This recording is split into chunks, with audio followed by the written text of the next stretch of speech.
Thanks everyone for joining us today for this really important conversation about the state of public interest journalism in Australia and some of the reforms that we need to sustain it. I'm Peter Grester, the Executive Director of the Alliance for Journalist Freedom and a former journalist. Myself, I'm also a professor at Macquarie University. Now, before we get started, I'd like to acknowledge that I'm joining you from the lands of the Jagera and Turrbal people, and I pay my respects to their elders past and present, as I do to all the elders of the lands from where you're joining us for this town hall. Please feel free to introduce yourselves in the chat and share the country that you're joining from today. Now, on Sunday, it was World Press Freedom Day. In 2025, 120 journalists were killed, according to account by the CPJ, that's the Committee to Protect Journalists, and that is a record high. They also counted 333 journalists in prison, also near record highs. In that context, why are we having a conversation about public interest journalism in Australia? The Canberra Press Gallery, after all, really don't go to work fearing for their lives. The World Press Freedom Day this year focused on practical ways to strengthen information environments, and there's a lot to do in Australia on that front. How do we protect journalists so they can investigate, scrutinise and hold power to account? What protections will we offer journalists and whistleblowers? How do we open up freedom of information? What about taxing online platforms who've blown apart the news business model? And what will we do to boost local and independent news and deconcentrate Australia's media market? Well, before we get into things, just a bit of housekeeping. First, we love to see everyone's faces. It really does help us feel a sense of community. So if you're comfortable with it, please do leave your camera on. Today's event is also being recorded so we can share it with those who can't attend today. Now, the format is pretty relaxed and interactive. You'll be hearing from some of Australia's leaders in our media from across the country, and we are keen to hear from all of you who are joining us. I'll be keeping the conversation going, but I encourage you to throw us any questions that you might have. Remember, the town hall is about your questions more than mine. How are we going to do that? Well, today we'll be using an interactive tool.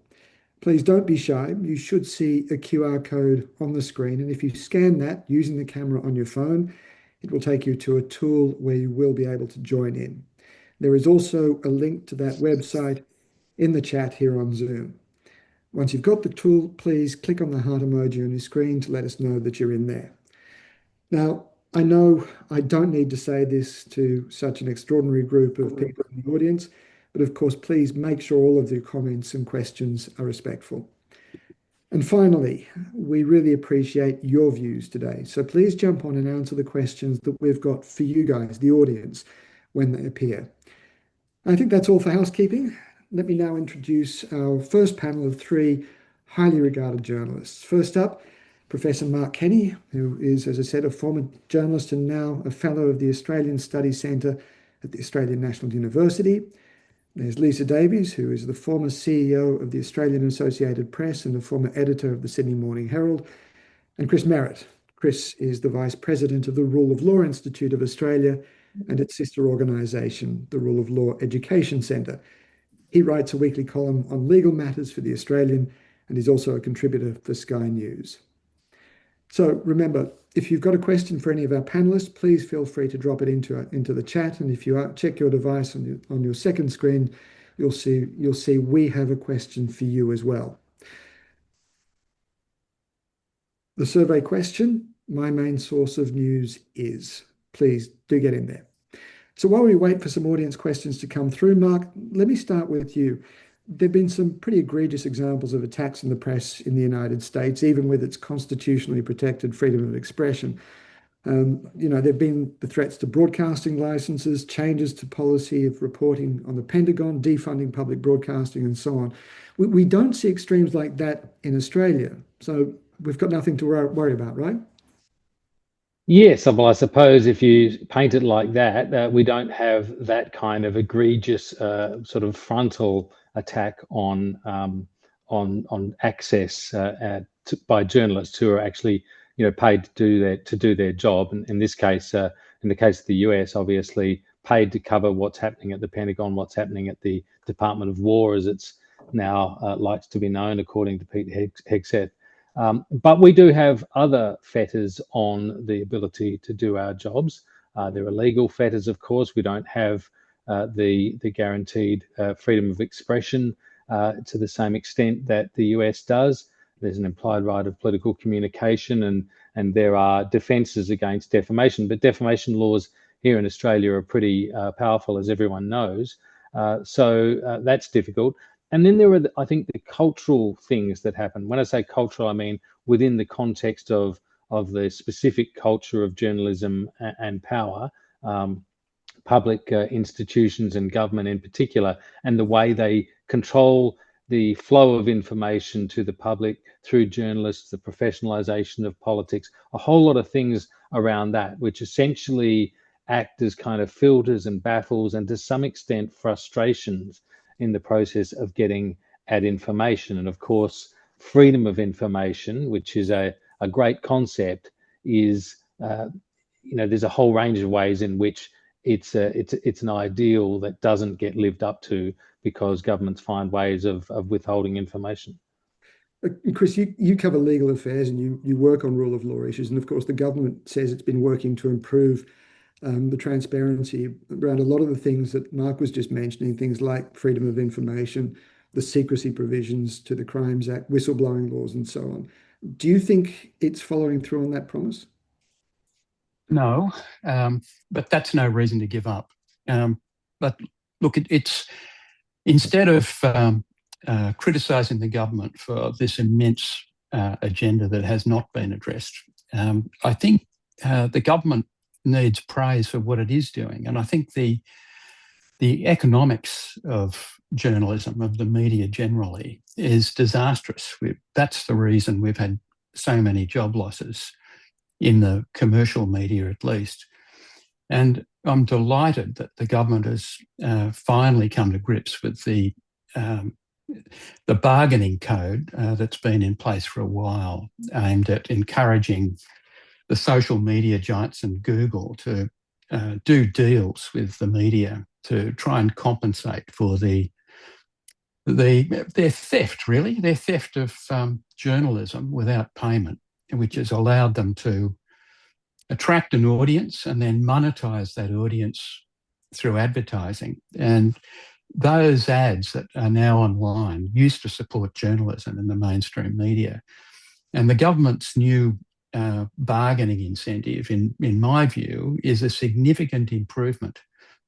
It takes a lot of the bureaucracy out of things, and it's designed to require these organisations to pay, I think it's 2.25% of their Australian revenue, unless they make slightly smaller payments to news organisations to support journalism. And I think that's the way to go. It's not perfect.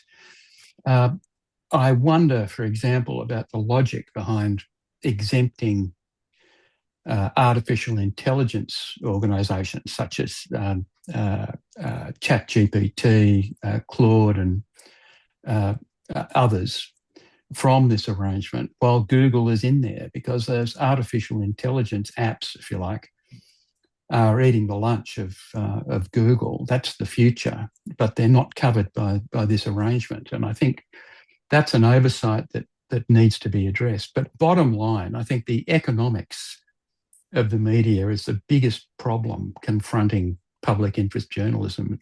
You can't do journalism unless you're employed, really. And unless the media's got an economic base, they're not going to employ sufficient journalists to do the job. Yeah, Lisa, you've of course worked across a whole bunch of mastheads and you've been an editor yourself, trying to find the resources to assign journalists to do the kinds of reporting that Chris was just talking about. How much of a challenge has it been to the industry?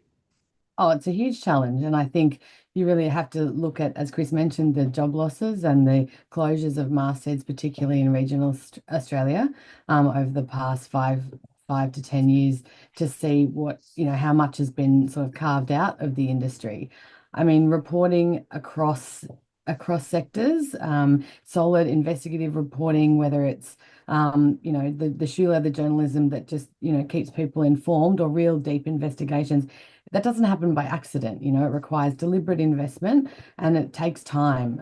I think the bigger stories that have impact, the ones we all read about in the headlines, can take months, sometimes years, and carry massive risk to organisations, which, as Chris and Mark in particular know well, cost a lot of money. The defamation risk and reputational risk for organisations is huge when you're trying to really hold power to account. I think one of the things we talk a lot about across the industry is how much court and legal reporting has been hollowed out. Particularly again in regional and local communities. I've been a court reporter. I was one for a very long time, and it takes a really long time to build contacts, to maintain relationships, and that applies across politics, across deep investigations, corporate investigations, etc.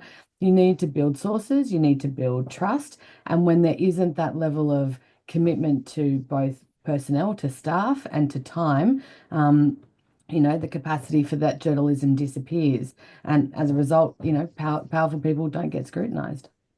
And do you think there is a direct impact on the way that our democracy works because of the loss of that capacity? Oh, definitely. I mean, it's not like wrongdoing isn't happening. We're just not able to see it or uncover it in the same way that we might have previously. So, sources, we hear a lot about whistleblowers and the massive risks that they take to uncover things. Well, they'll only do that if they understand or they have a strong relationship with someone, but also know what is going to happen with that information. It's not simply enough to just sort of say something. You need to be able to know that it's going to have some impact. And I think, again, I'll repeat, local and regional communities are really struggling with these sorts of issues. Entire councils, courts, communities are not being covered by on the ground reporting at all.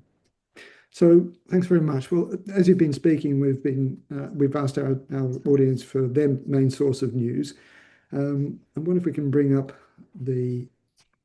some of the answer, and this is this is quite interesting. It's print or online newspapers, 37%, 20% TV or radio, 15% for social media, and 19% for new media such as podcasts or Substack. And that's an interesting, I think it probably speaks more to the type of audience which seems to be leaning more towards the traditional news outlets. I know that a lot of the more recent surveys suggest that certainly the younger audiences are tending towards social media and new media. Let's go to some of the audience questions now. One of the questions that we've got from Sophie is, are we living in unique times, or is this cyclical? Mark, you've been watching this for a while. I might throw this to you. Oh, thank you, Peter. Look, my guess is that these are unique times. I don't feel like we're just going through some cycle and we're going to sort of somehow roll back to some place we were before. I think there's, as Lisa was just saying, there's so much pressure on so many sectors of the news media environment. There's a kind of a fracturing and a whole new set of dynamics coming into this. And as Chris was making the point, there are very, very hostile economics underpinning all of this, and it's hard to see those issues being fully resolved. It is right to say good that the government is coming to grips with some of these things, but as Chris notes, it's kind of partial embrace, and even then, I think it is only part of a deeper structural fraying of the media market, and that has big implications for democracy, because I think one of the things that's been lost for a long time now, really, and is continuing to reduce, is this basic concept of shared facts. I mean, if we think about a legal case, right, it begins with a statement of shared facts, and then there are the matters that are in dispute that will determine the validity or otherwise of the case. That's also true, I think, of the way we have largely done our public discussion, decision making, our politics, our governing within liberal democracies. We've essentially watched if we think about it, we've read the same newspapers, or at least the same one or two or three in the city that we live in. We've watched the same one or two or three news bulletins of the evening, and there's been a fair bit of overlap in all of those cases on those stories. And then, yes, there are differences. There are differences in the treatment of those stories. There are differences in the way people interact with them, and there are differences in the depth with which people engage in that process. But broadly speaking, there's a sort of a foundation there that makes up something we can broadly call society, and then we can have, you know, whatever messiness is around the edge, which is inherent in a liberal democracy. I think that's at risk at the moment because the shared facts, the idea of facts has become kind of so fluid and fungible. That's the thing that worries me, that we are moving toward a situation that is going to become, at some point, I think, gradually antithetical to our notions of society as we understand it at the moment. So, Chris, one of the questions, and I take your point, Mark, but I just want to bring Chris in here. One of the fundamental point of the question is this cyclical, or is this a unique period in time? What are your thoughts on that? It seems, from what Mark was saying, it seems to suggest that this is something pretty unique. This isn't something we've seen before. Well, look, on one level, it is unique, but you've got to remember the media within my professional life has gone through a number of upheavals. The move from hot metal printing to computerization was massive changes. So this is another one of those changes. But I think Chris's point is absolutely right, that society is fracturing. I lay the blame entirely at the feet of social media. I think it's monetized that. It's got algorithms that are designed to do that, to appeal to you, but your worst instincts, really. It's an echo chamber. It gives you views that reinforce your views. It doesn't do what newspapers do, which is serendipity. You might be reading a newspaper and then you spot something you just weren't looking for and didn't expect, which completely changes your perspective. You don't get that with the current technology that we've got. It's very dangerous. That's why I think the government is wise to get cracking on this beefed up bargaining incentive that they're doing, and the sooner it's in place, the better. On the subject of financing, we've got an audience question, which goes back to whistleblower protection and reforms to whistleblower law. And this is an idea that those of us who've been advocating for reform to whistleblower laws have been calling for, and that's a fund. But this will make sense in a second. The US SEC has a whistleblower bounty, which gives 30% of any final settlement to an individual who helps make a case. That's a way of also encouraging whistleblowers to come forward and giving them and rewarding them for some of the really grave risks that they often take. But the question then goes on to say that isn't this an ideal way to fund investigative journalism? What are your thoughts on that, Chris? In theory, I think it's great, but in this country, we've got all sorts of laws that might get in the way. Defamation is just the first of them. The Americans have got a lot of great ideas that are perfectly designed for the American system, where you've got all sorts of defences. If you defame a public figure in the US, for example, it's very, very hard for that public figure to have a crack at you in the courts. Australia, we're a long way behind on that. Look, my view on this is that there's no real silver bullet. I think we've got a system that's got a lot of problems, but there's no one answer that will solve them all. And I think we simply must resort to good old-fashioned lobbying and lawyering to take on these issues one by one in the political forum, in Parliament, by making it very clear to our elected representatives what's needed, and making it clear that they'll shed political capital if it's not provided. I think that's the only way to do it. We've got another question here about social media.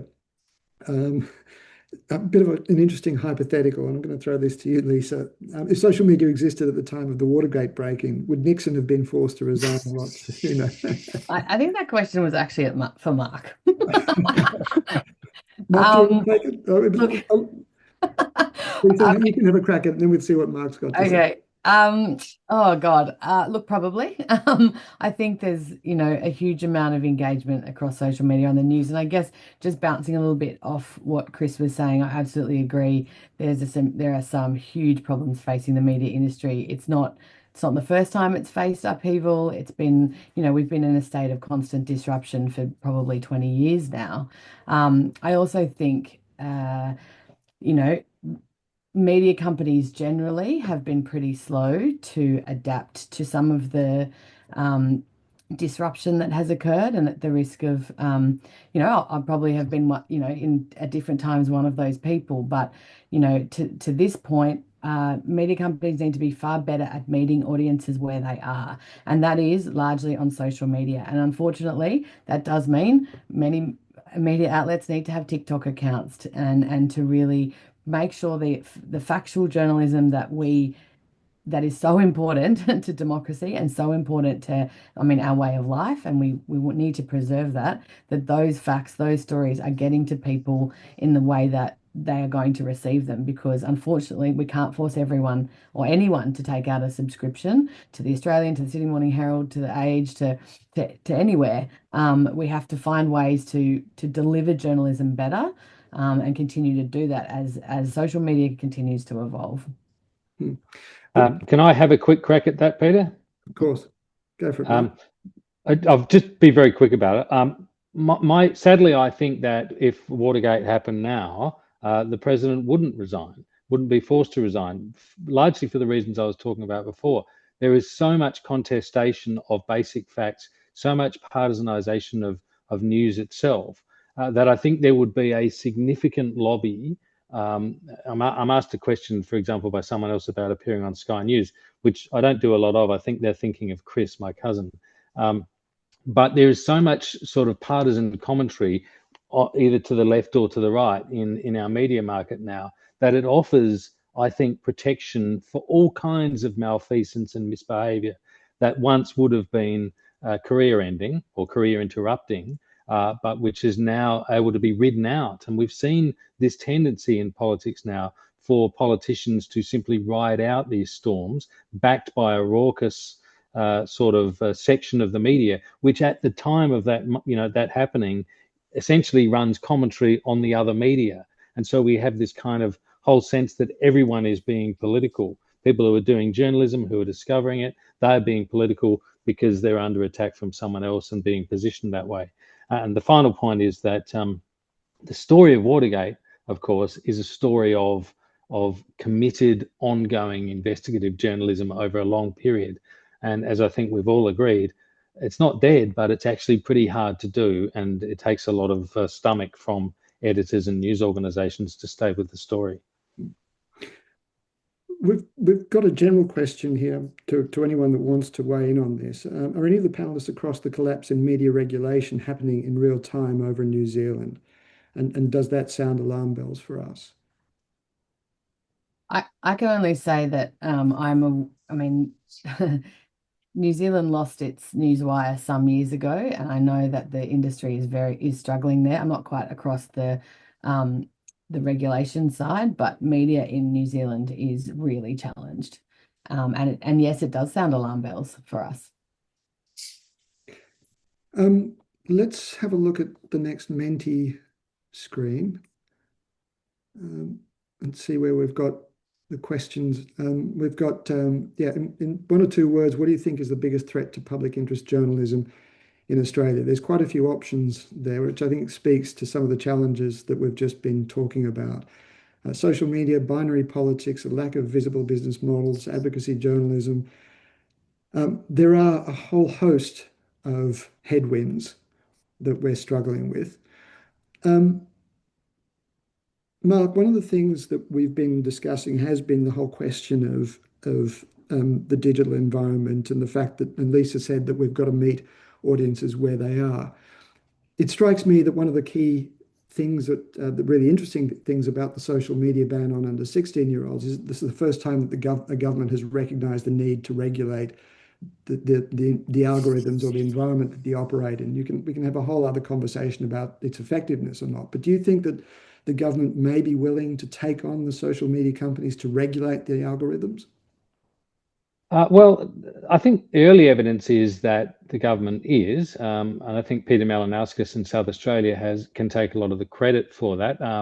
You know, not just for that, but for some other things that he's done as well, which has shown that people in democracies, governments in democracies, can actually do things. They don't have to be paralysed, and they don't have to be incremental, and they can act on policy. They can listen to the community, or they can act on their own kind of moral convictions, consistent with the platform and the presentation they made to get elected. So I think that there's a revitalisation of democracy in the process of actively governing, and I do think that there's there's a lot of merit, if I can put it like that, in the actions that are being taken. I know that there are, when we think about the social media ban, for example, it was said even before it started that it was only going to partially work. It was expected that kids would find their way around it, and some people use that as an argument, sort of ipso facto, don't bother. But I think it sends a message, just like we know that with tobacco access and drinking and so forth, or driving cars, we know that there will be exceptions to it, but that doesn't mean you shouldn't have community standards around it. So I'm kind of encouraged by it, and I'm gratified to see that when something's happened in a relatively small jurisdiction like South Australia, it has quickly taken hold nationally, and in that case, the social media ban been eyed by significant other places in the world which have also started to move in that direction. So that's kind of encouraging that the people can fight back against big tech and toxic billionaires, basically. Chris, we're running out of time for this panel, but I'm just going to throw one more to you before we go back to the Menti screen, to the questions that we've been asking our audience. And this is the question of how the public interest journalism balances efforts to scrutinise power versus individuals' right to privacy. How do you make decisions about when to disclose or not for less powerful individuals? And the example in the questioner asks is around junior political advisors, for example, or if information is less inflammatory, so to speak. I don't think there's a single answer to that. I think in some circumstances, privacy obviously does need to be respected, but in others, I'd be all in favour of busting up someone's so-called right to privacy if there's a legitimate reason to do that. The tort of privacy that was passed a couple of years ago gave a public interest test. Yeah, look, privacy litigation, I think, is the devil's work, quite frankly. I think getting people into court and suing them for invasions of privacy is just another avenue that runs parallel to defamation. It's just one more mechanism, one more regulatory mechanism that gets in the way of journalism. Journalists should have ethical obligations that should preclude unnecessary invasions of privacy. Self-regulation, in my view, is always preferable. The market will decide quite viciously if a journalist or a media organisation invades someone's privacy without a real reason for doing that. I'm thinking about a former leader of the National Party whose extramarital affair was splashed all over the media. There were strong arguments on both sides of that about whether that was in the public interest or not. I come down on the side of those who say it was quite okay to do that. It was in the public interest. It was a public figure. It needed to be reported. But that's just one instance. I don't think that there's one rule you can lay down on this issue. Great. Thanks very much, Chris. And also thanks to you, Lisa and Mark, for joining us. We're going to have to move on to the next panel in a moment. But before we do, let's go and have a look at the responses to the early question about threats to public interest journalism and see where we landed on the answers. Have we got enough for answers, or are we asking? My gosh, that's an awful lot of threats. That's extraordinary. We've got AI in the tech platforms, AI generated online personas, erosion of trust, declining trust in facts, market failure. Clearly, I think our audience at least is very, very aware of the kinds of threats that journalism is facing, and that's wonderful to see. All right, let's move on to the next panel, and let me introduce Claire Stutchbury, who's the Executive Director of the Local and Independent News Association, Alex Cram, who is the CEO of the Public Interest Journalism Initiative, and Rhys Kinane, who's the Head of Advocacy and Communications from the Community Broadcasting Association of Australia. Now, before we get started with this panel, there is another question for you. What recent important story wouldn't have been told without public interest journalism? Give us your thoughts on the app, and we'll have a look at some of those shortly. So again, while we're waiting for some further questions, Claire, let me start with you. Last month, the federal government, as we've just heard, released the exposure draft of the long-awaited news bargaining incentive. Can you just explain a little bit more about what it is, and if and how it might help your members at LINA, the Local Independent News Association? Sure, Peter, and maybe just to backtrack a little from Chris's comments earlier for people who are less familiar with this piece of legislation. The Australian government introduced what was at the time some world-leading legislation, in 2021 called the News Media Bargaining Code, and the intention was to get digital platforms to pay news publishers for content that they were profiting from, as Chris mentioned before, content that was produced by journalists. Since then, some platforms have chosen not to engage with the code, and the digital landscape has changed fairly significantly, with audiences now getting their information from a much broader range of platforms, including AI tools as well.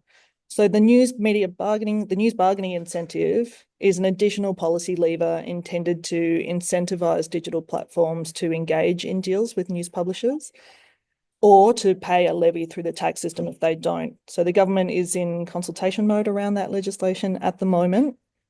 In general, as Chris said, I think there is broad support for the government's actions to hold digital platforms to account for their role in disruptions in the information ecosystem. And if successful, it will help publishers produce public interest journalism and provide communities with verified and reliable information, rather than just leaving a vacuum for mis and disinformation. However, we do have some concerns about the design of the code as it's drafted at the moment, and the design of the incentive.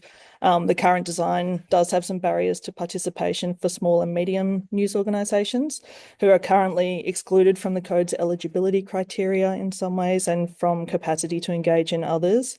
So Lena and some of our colleagues here and others are providing feedback to the government, highlighting some potential unintended consequences in the policy design, and some tweaks that would help address those concerns to support the existing government policy objectives to strengthen media diversity.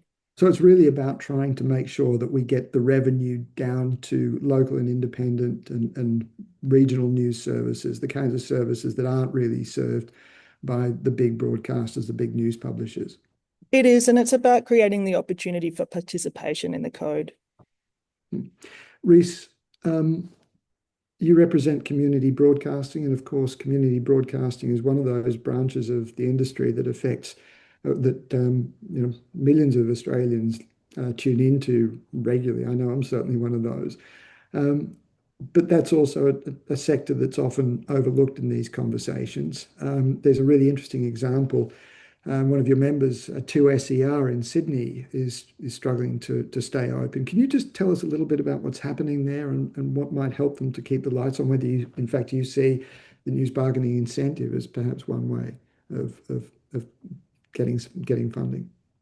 Yeah, thanks, Peter. I think probably the role of the news bargaining incentive in supporting 2SER, going to the points that Claire was raising, is, we'd have to wait and see if we're influential in shifting who's eligible under that policy scheme.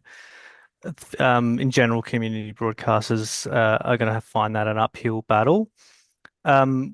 2SER is an interesting example. It's managed to get a lot of attention, and I think that's partly because a number of the graduates from 2SER have gone on to very successful careers as journalists in the mainstream media.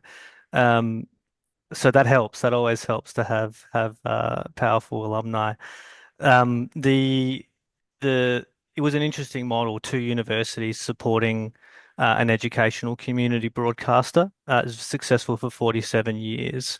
Macquarie have decided they don't see alignment with the return on investment from 2SER with their current priorities, but conversely, UTS, the other university partner in 2SER, they do, and they're sticking around for the long run. So um, I would say that that's maybe more reflective of where higher education institutions are at and the challenges they're facing.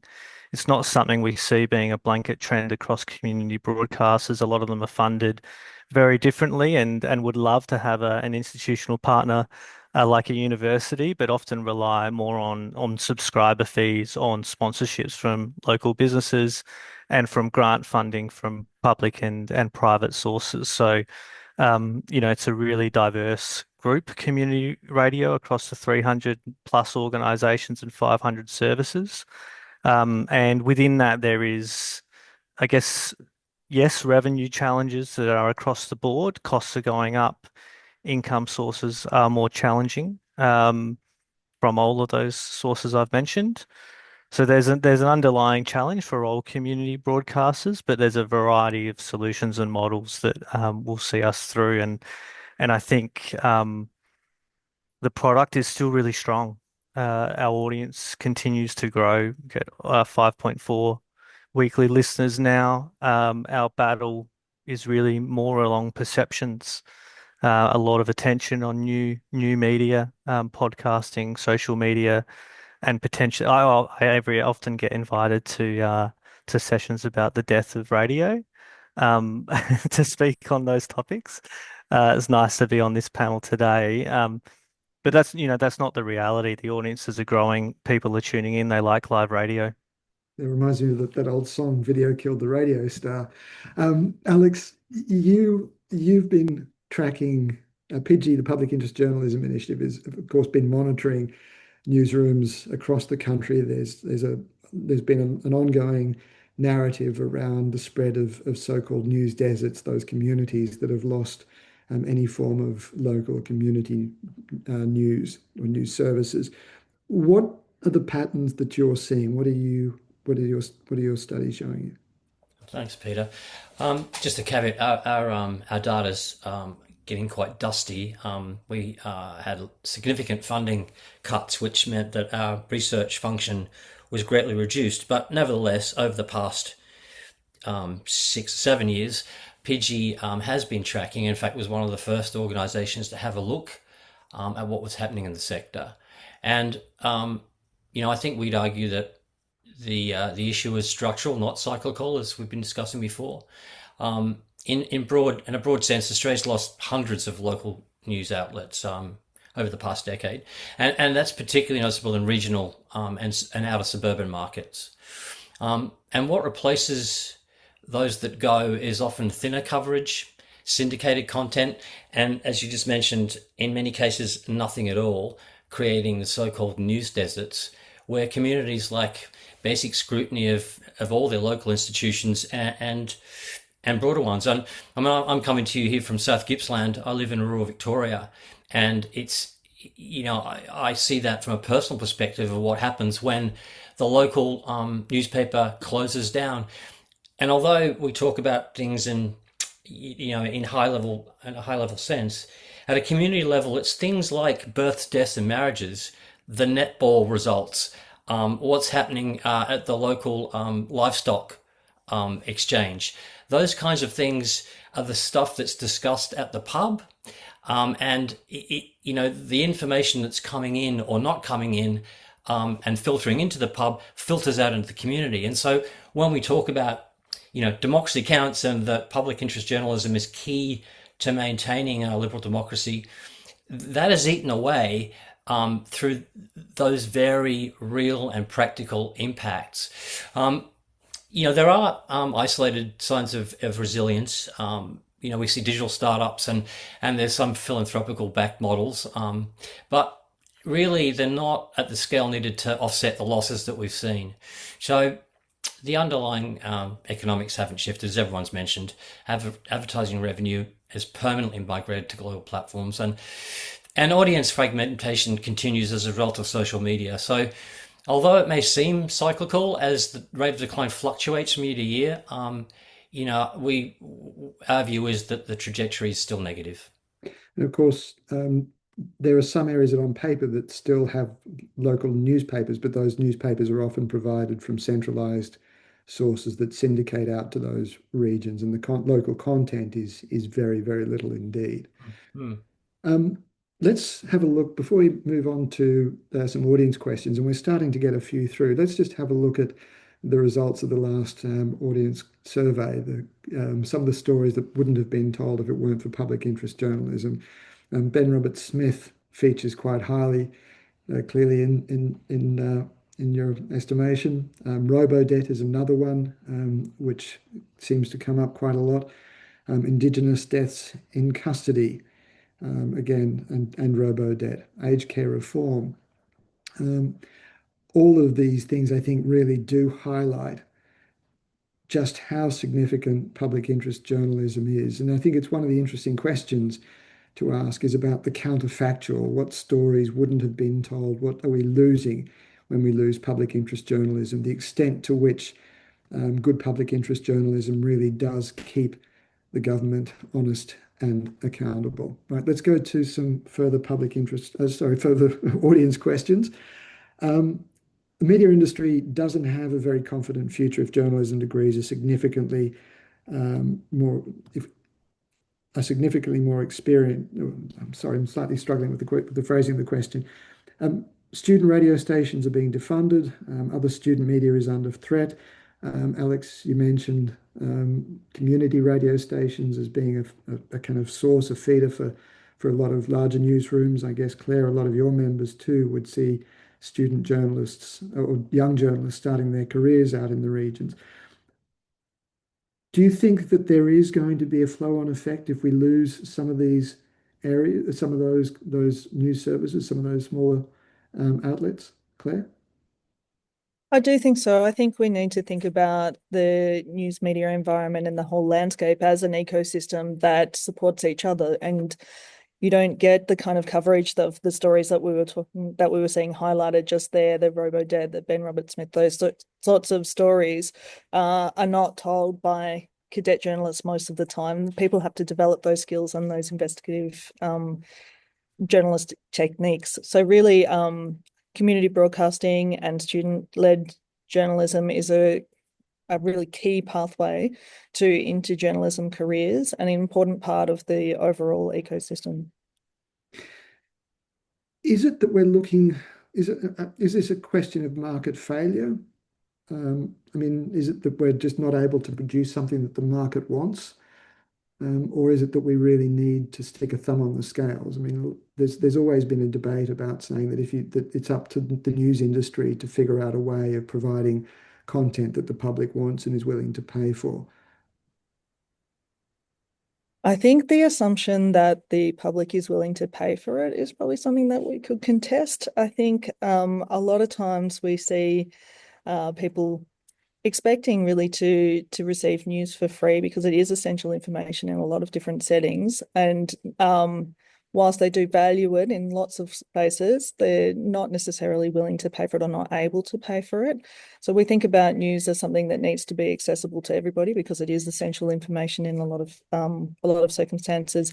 And I think there's a happy medium there between what the sector can produce and what consumers can pay for versus what is actually key to our democratic functions and the way that we can navigate our daily lives and combat mis and disinformation as well. So I think there is an argument for both sides of the fence really on that and a responsibility for everybody to contribute. I'm going to put the next question to you as well. It's around AI and whether that's a tool that can be positively harnessed to deliver public interest journalism. And if so, how? It's a pretty contentious question, the use of artificial intelligence. Sure, and thanks for throwing that one my way, Peter. But I think Well, I'm also, you can have a crack at it. I'm also going to ask Reese to weigh in on this one.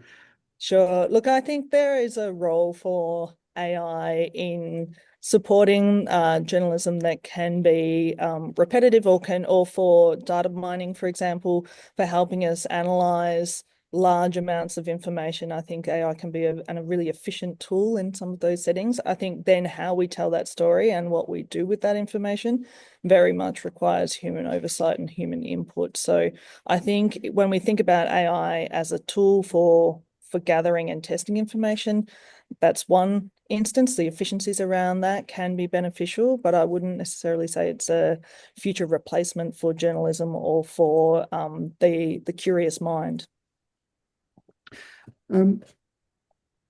Next, Alex, what? Actually, let me go back to you, Reese. I was going to ask you about your response to the idea of using AI. Is that something you see your members drawing on, or is this something that belongs in larger newsrooms? What is it that do you see value for AI? I think we have different challenges to other parts of the media sector. Um, our trust measures with communities are really high. The local news services that Alex was talking about that maybe don't grab the headlines, what's happening with the local footy club, what happened at last night's council meeting, what's going on with the roadworks, around the corner. That local news and information is the number one reason that 5.4 million people tune into community radio every week. But clearly we've got a brand challenge when it comes to public policy, where that activity is not seen, it may be not recognised as a traditional newsroom. They may not be qualified journalists. They may be early career, or they just may be committed volunteers. And often that's not seen, and I think that's where what we're seeing with the news media bargaining incentive is just not being recognised as a sector, which is a hard pill to swallow when the sector's been around for 50 years for the exact stated purpose of these public policy interventions. Long way round to getting back to your question about AI, Peter, is that what drives our members is community participation and real local authentic voices on air. AI in terms of an output doesn't have much to offer us, but it can support better functions behind the scenes and enhance the capability of what is volunteer base of 18,000 time poor volunteers dealing with cost of living pressures like everybody else. If it can make their job easier in the back office, then that's something we'd encourage our members to take up. Claire, we're going to have to wrap this up because we're getting close to the end of it. But before we do, I just wanted to ask you about your campaign, Our Voice, Your News. I wonder if you can just tell us a little bit more about what that campaign's about and how it's all going. Sure. Speaking of who pays for news, it's a topical point for us this week. We are running our News Your Voice campaign, which is a reader revenue campaign currently taking place right across the country, whereby publishers are calling on their communities, the communities who value their work, really to get behind them and help them tell those stories that nobody else is covering. And as I was saying before, public interest journalism, investigative journalism, constructive journalism, they can be areas of journalism that are particularly resource heavy. And we do need help to produce that kind of work. That kind of work can often result in real change in communities and further afield as well. So this week, we're asking people who care about the representation of diverse voices and diverse perspectives in the media to contribute, even small amounts. It might be $5 or it might be $5 a month if you can, or bigger amounts if you can, whether it's one-off or whether it's something that you can do each month. We're asking people to contribute to their local newsrooms. There are about 40 newsrooms participating in that campaign, so you can donate directly through their websites or through the Lena site. You can pick your favorite newsroom there, or you can contribute to the campaign overall, and we're sharing 100% of those donations through this week across the participating newsrooms to help them do their work, and really just as a way of match funding to help incentivise their readers to act. So it kicked off on Sunday, which was World Press Freedom Day, and it wraps up at about 7 o'clock tomorrow night. So now's the time to get involved if you're able to. Great, thanks very much. And let's just have a look at the survey, the last question that we've given to you guys on Menti, the audience. Let's have a look at who do you think bears most responsibility for funding public interest journalism? And it seems we've got a very, very strong consensus that it should be shared, not just the responsibility of government, the digital tech platforms, or philanthropy has got 0. Consumers through subscription has 0, but it should be a very strong sense that it should be shared across all 4.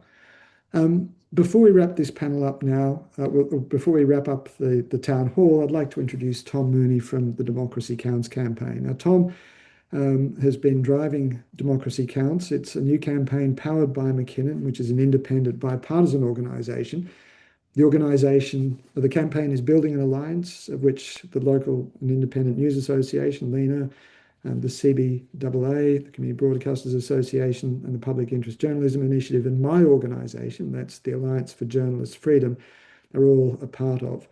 Now, together, we're campaigning to protect and renew Australia's democracy. And so, Tom, I'd like to invite you to tell us a little bit more about the campaign and how the members of the audience can be involved. Thanks, Peter, and thanks for hosting today's town hall. And thanks to Chris, Mark, Lisa, Alex, Claire, and Reese for contributing to today's panelists. It's great to have you all as part of the discussion. Thanks also for everyone who joined online today. It's been a really impressive audience, and very pleased that so many are keen to talk about public interest journalism, particularly held days following World Press Freedom Day, which was on Sunday. For those who don't know me, I'm Tom Mooney. I'm the campaign director at Democracy Counts at McKinnon. I'm joining you today from Ghana country in Adelaide. I joined McKinnon 7 months ago after many years working in politics at a state and federal level. Most recently, I was Chief of Staff to the Minister for Foreign Affairs, Penny Wong. When I was thinking about what to do after politics, I reflected on the things that were keeping me up at night, and that really was the state of democracy. In the 9 years working in and around federal parliament, the standard of debate changed increasingly. Instead of discussing the issues, too many played the person and not the ball, attacking the moral character of others. And working in a minister's office, I saw increasing threats of violence against our elected representatives and their staff, and attacks on places of work. And really, I was concerned about the impact of social media in particular, and the declining and concentrated media environment, with increasingly sensationalized content pushing Australians into corners of disagreement. I was worried about the ability for foreign actors to exacerbate division and to undermine our democracy and our security.